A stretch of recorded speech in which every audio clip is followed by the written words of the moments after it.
reporter who spent quite a bit of time in Hitler Germany and who wrote a diary which had the good fortune to be read widely by a great many Americans, I've been asked by the Army-Navy Screen Magazine to talk about the film you're going to see.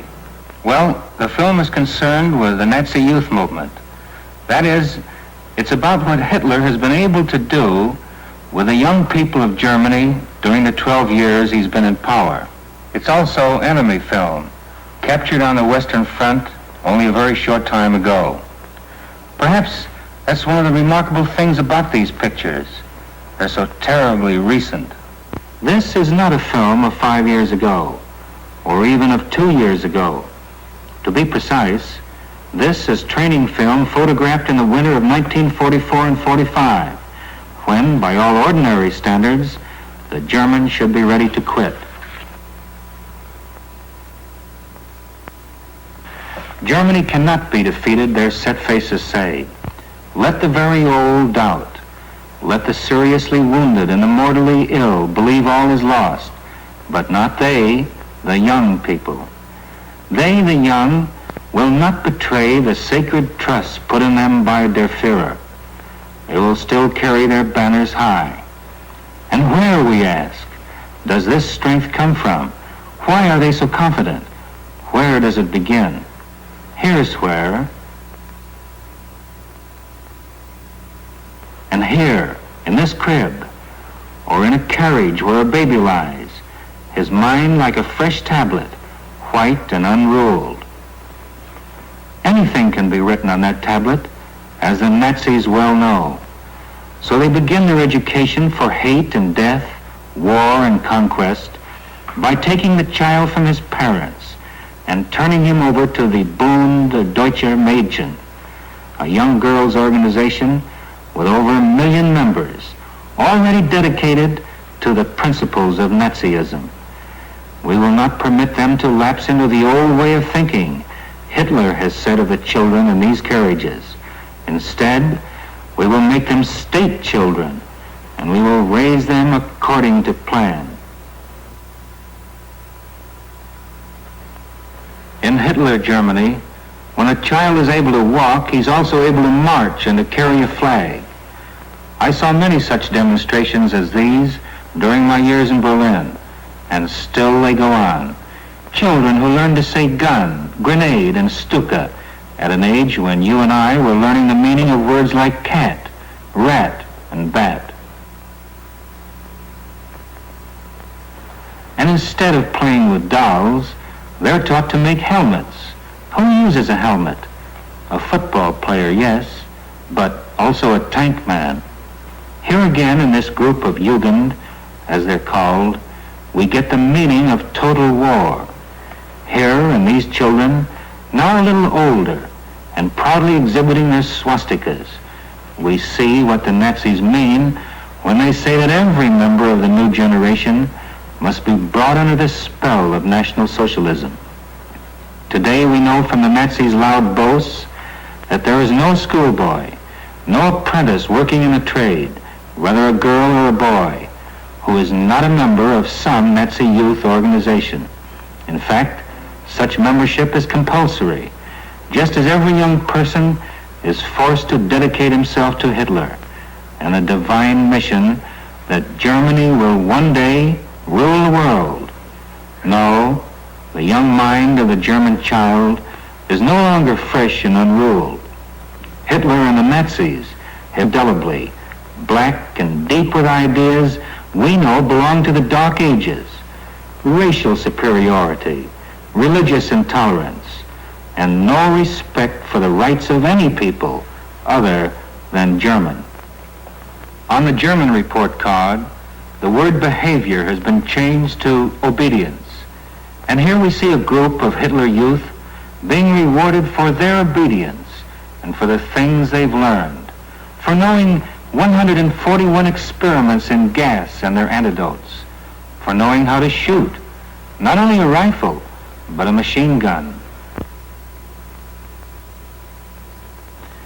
At the same time, they're taken on strength through joy tours and shown German monuments. Much time is spent on Frederick the Great, For he too once had the combined strength of Europe against him. But his enemies failed to remain united, and Frederick the Great emerged triumphant. And these German children are made to believe that the same thing will again happen in this war, that the English and the Americans hate each other, and that they have a common enemy in Russia. Every nation knows that its future resides in its youth, but no nation has known it better than Germany under Hitler, and none has worked harder with the ice. And that's why, after 5 years of war, after Germany's cities have been bombed mercilessly and 6 million of her soldiers lie dead, the youth of Germany still wish to serve Hitler and eagerly accept jobs aboard submarines as helpers. Nothing would excite and please these young Nazis more than to venture into hostile waters on such a ship and sink important Allied shipping. This is General Guderian, a German hero to whom Hitler has given great power. We can understand the importance of young people in the minds of the Nazis when we realize that these personal appearances are part of a German general's daily routine.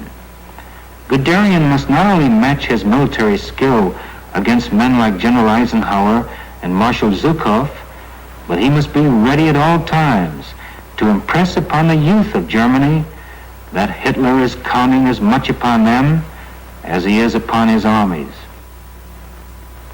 In the past, some have made the mistake of comparing various Nazi youth organizations with our own Boy Scouts and our YMCA.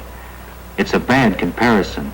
This group of kids is not figuring out how to perform a good deed every day.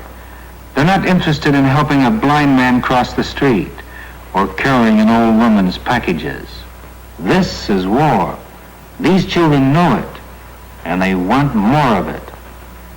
Now we can begin to see why the German boy is so confident and why, when he learns the war is now being fought on sacred German soil, he is eager to volunteer for a labor battalion, eager to march off to dig the necessary tank traps and defense ditches.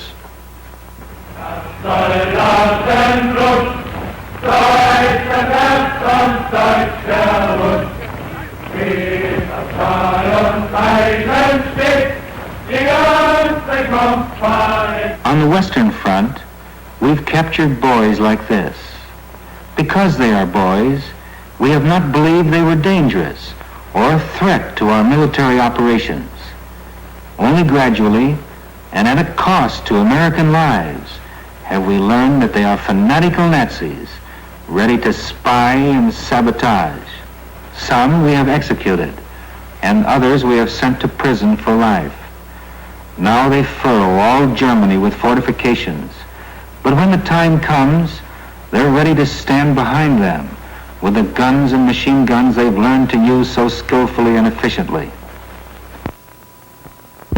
Here, in an unidentified German city, the Hitler youth of 18 is welcomed into the Wehrmacht, but the welcome is merely a formality, for there has been no real transformation from civilian life to army life, as there has been in our own country, in England, and in Russia. These men have never known the pleasures of a home, of a family, of going to church on Sunday, and of having a sweetheart that one day they plan to marry. The entire life of these men has been in a Hitler uniform. Hitler's orders, stated clearly in Mein Kampf, have been obeyed. This is the German citizen of the next 25 years. This is the man who will still be a threat to any permanent peace when the guns have ceased firing. And it's because of them that the occupation of Germany is going to be one of our most difficult problems. These men are tough. We are going to have to be that much tougher if Americans don't want to be back in uniform in another 10 years, fighting Germany all over again.